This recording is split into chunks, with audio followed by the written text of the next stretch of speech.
मेघालय और आसाम के बॉर्डर के बीच एक सुनसान जंगल में रात ने अपनी काली घनी चादर पसार ली थी।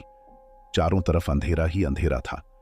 दूर दूर तक कोई दिखाई नहीं दे रहा था, ना किसी की आवाज आ रही थी। उस रात राज अकेले उस घने जंगल को पार करने में लगा था। उसके चेहरे को देखकर ऐसा लग रहा था कि जैसे वह किसी बहुत बड़ी मुसीबत में है। इस जंगल के बारे में माना जाता था कि अगर कोई भी इंसान सूरज ढलने के बाद यहां आता है तो उसे एक शैतान अपने वश में कर लेता है और वह फिर इसी जंगल में हमेशा हमेशा के लिए कैद हो जाता है। राज को यह बात पता थी, लेकिन वह फिर भी रुक नहीं रहा था और बस आगे बढ़े जा रहा था। जंगल के आखिरी छोर पर एक नदी बह रही थी और उस नदी को पार करते ही असम सीमा शुरू हो जाती थी। उस नदी के ठीक बगल में लकड़ी से बनी एक पुरानी हवेली थी। हवेली के आगे एक बोर्ड लगा था जिस पर लिखा था वशीकरण बाबा। गांव के लोगों का मानना था कि उस हवेली में कुछ अजीब है। वहां ऐसी शैतानी ताकतें हैं जो हवेली में रहने वाले बाबा के वशीकरण मंत्रों से इस दुनिया में आ गई हैं। 35 साल का राज अब उस हवेली के ठीक सामने खड़ा था और जोर जोर से हाँफ रहा था। उस हवेली के दरवाजे पर एक बड़ा सा चौकोर निशान बना था, ठीक वैसे ही जैसे किसी तंत्र मंत्र की किताबों में होता है। राज ने हिम्मत जुटाई और दरवाजा खोला। अंदर उसने देखा कि एक बेहद अजीब सा दिखने वाला बाबा कुछ हड्डियों की पूजा कर रहा है। बाबा की नजर तुरंत हिरेन पर गई और वह जोर जोर से बड़े ही डरावने अंदाज में मंत्र पढ़ने लगा। राज बाबा को देखकर घबरा गया था, लेकिन वह जिस मकसद से बाबा के पास आया था उसे पूरा किए बगैर वह कहीं नहीं जा सकता था। आज से 2 दिन पहले हिरेन की शादी को 5 साल होने आए थे।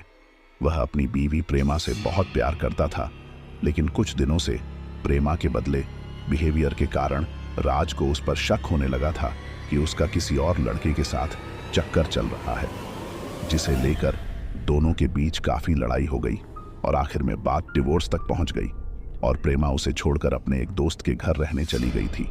प्रेमा पर शक करते करते पागल हो गया था। उसके दिमाग से प्रेमा का ख्याल निकल ही नहीं रहा था। सोते जागते हर पल वह बस प्रेमा के बारे में सोचता रहता। एक दिन जब वह बस से जा रहा था तो उसकी नजर सीट के ऊपर लगे एक स्टिकर पर गई जिस पर लिखा था सिर्फ 1 घंटे में खोए हुए प्यार को वापस पाए, और इसी के साथ नीचे एक पता भी लिखा था। राज अब उसी पते पर पहुंच चुका था, वशीकरण बाबा के पास।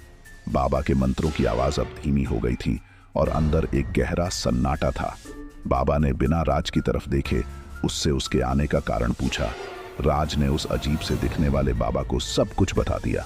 बाबा ने राज की बातें सुनकर एक हल्की सी मुस्कुराहट के साथ उसे एक लाल वस्त्र दिया और कहा कि इसे धारण करके रोज रात 12 बजे प्रेमा की फोटो को देखते हुए राज को यह मंत्र पढ़ना है। और धीरे से राज के कान में उस बाबा ने एक मंत्र कहा। इस मंत्र को कहने के बाद वह बाबा फिर से अपनी पूजा में लग गया। राज ने बाबा को पैसे देने के लिए अपने हाथ आगे बढ़ाए, लेकिन उस बाबा ने कोई भी पैसे लेने से इनकार कर दिया। राज वापस जंगल के रास्ते जाने लगा। वह इस बात पर ताज्जुब कर ही रहा था कि अचानक उसे ऐसा लगा कि जैसे कोई उसके पीछे पीछे चल रहा है। अनजानी रात में गांव की कच्ची सड़क पर चलते हुए उसे ऐसा लग रहा था कि किसी अनजान शक्ति की उस पर निगरानी हो।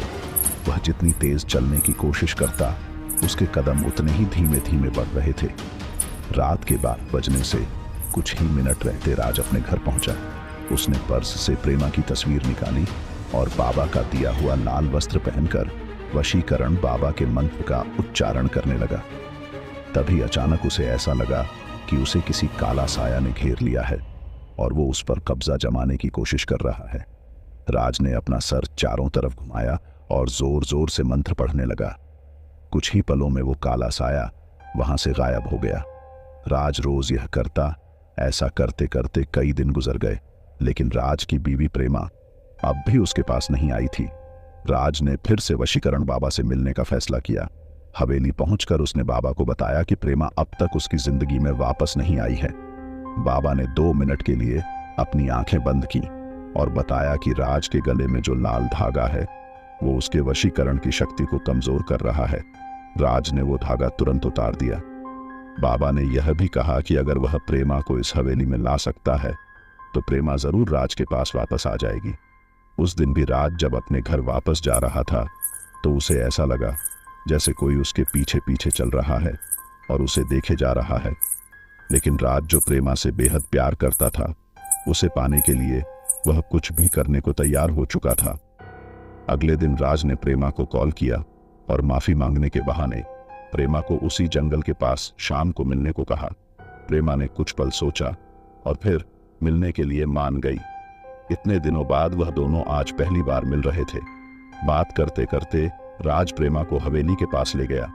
जैसे ही प्रेमा हवेली के पास पहुंची, उसे एक अजीब सी घुटन महसूस होने लगी थी। उसने राज को तुरंत वहां से चलने को कहा, लेकिन राज जबरदस्ती उसे हवेली के अंदर ले गया। बाबा ने जैसे ही प्रेमा को देखा, उसने राज को बाहर जाने को कहा और दरवाजा बंद कर दिया। पूरे 2 घंटे बीत चुके थे, लेकिन दरवाजा अभी तक बंद था। राज को अब बहुत ज्यादा घबराहट होने लगी थी। कुछ देर बाद दरवाजा अपने आप खुला, लेकिन राज ने जो दरवाजे के उस पार देखा, वह देखकर राज के रोंगटे खड़े हो गए। अंदर प्रेमा बेहोश पड़ी थी और उसके शरीर के चारों तरफ कैंडल जल रहे थे। वह बाबा प्रेमा की बॉडी पर तरह तरह के निशान बना रहा था, लेकिन रोंगटे खड़े कर देने वाली बात यह थी कि प्रेमा के पास एक बहुत ही भयानक सा काला साया मंडरा रहा था। बाबा ने राज को कहा, अब प्रेमा वही करेगी जो राज उसे बोलेगा, लेकिन इसके बदले उसे इस काले साए की सारी ख्वाहिशें पूरी करनी होंगी। राज को कुछ समझ नहीं आ रहा था। उसने प्रेमा को वहां से चलने के लिए कहा तो प्रेमा एक कठपुतली की तरह उठकर खड़ी हो गई। वो एक जिंदा लाश से ज्यादा और कुछ नहीं थी। राज प्रेमा की ऐसी हालत देख घर पूरी तरह दहल गया था। उसने बाबा से गुस्से में कहा कि वह प्रेमा को पहले जैसा बना दे, लेकिन तभी उस काले साए ने राज को पीछे से धक्का दे दिया और वह काला साया उसी बाबा में समा गया। अब उस बाबा का रूप एक भयानक आत्मा में बदलने लगा था। उस बाबा के चेहरे का रंग नीला पड़ गया और आंखें बिल्कुल सफेद हो गईं और वह जोर जोर से हंसने लगा।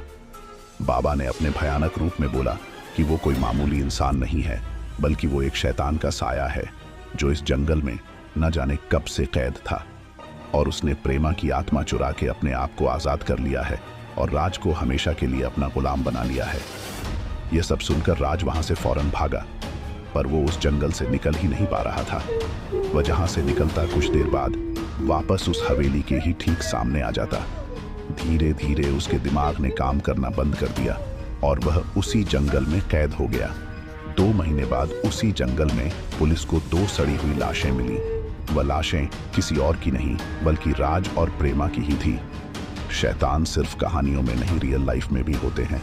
तो यह थी आज की हमारी कहानी। आपको कैसी लगी कमेंट में ज़रूर बताइए और हमारे रॉय स्टोरी चैनल ज़रूर सब्सक्राइब करें। Thanks for watching.